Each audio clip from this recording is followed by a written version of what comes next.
BNB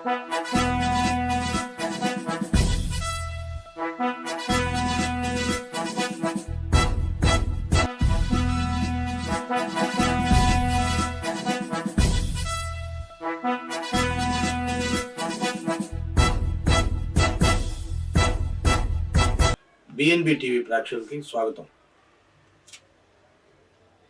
మద్యం నిషేధం చేస్తానని ఎలక్షన్ టైంలో ఊరంతా ఊదరగొట్టి జగన్మోహన్ రెడ్డి గారు ఆ విషయాన్ని మర్చిపోయారంటే నమ్మొచ్చా? మీరు నమ్మగలరా? నమ్మాల్సిందే. ఎక్కడ పడితే అక్కడ ఏ వీధిలో పడితే ఆ వీధిలో, ఏ సందులో పడితే ఆ సందులో మీకు మద్యం లభిస్తుంది. సుదీర్ఘ ప్రాంతాల నుండి ఇళ్ళు వదిలేసి పిల్లలు వసతి గృహాల్లో చదువుకోవడానికి వచ్చి వాళ్ళు చోడవరం, అనకాపల్లి జిల్లాలో చోడవరంలో ఈ ఫోటోని చూడండి, మీకు అర్థమవుతుంది. శని ఆదివారాలు సెలవు రావడంతో వాళ్ళ వయసు ఎంత, వాళ్ళు చదివే చదువు ఎంత, వాళ్ళు చేసే పనులు ఎంత.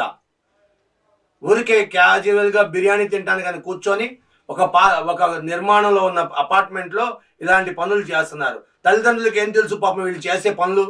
ఎంతవరకు నమ్మకం? చెప్పిన మాట ఇచ్చిన మాట మడం తిప్పుకొని అంటున్న జగన్మోహన్ రెడ్డి గారు ఇది చేయటం ఎంతవరకు కరెక్ట్? ఇలాగా మద్యాన్ని అంటేనే నిలిపివేయాలి కదా, నిలపలేదు. 5 స్టార్ హోటల్లోకే పరిమితం అన్నారు, కానీ 5 స్టార్ హోటల్లోకి కూడా పరిమితం కాకుండా ఎక్కడ పడితే ఏ సందులో కడితే ఆ సందులో, ఏ వీధిలో కడితే ఆ వీధిలో మద్యం విక్రయించడం, మద్యమే వీళ్ళ ప్రథమ ఆదాయం. ఇదే వీళ్ళ జీవిత ఆశయం కింద మారిపోయింది.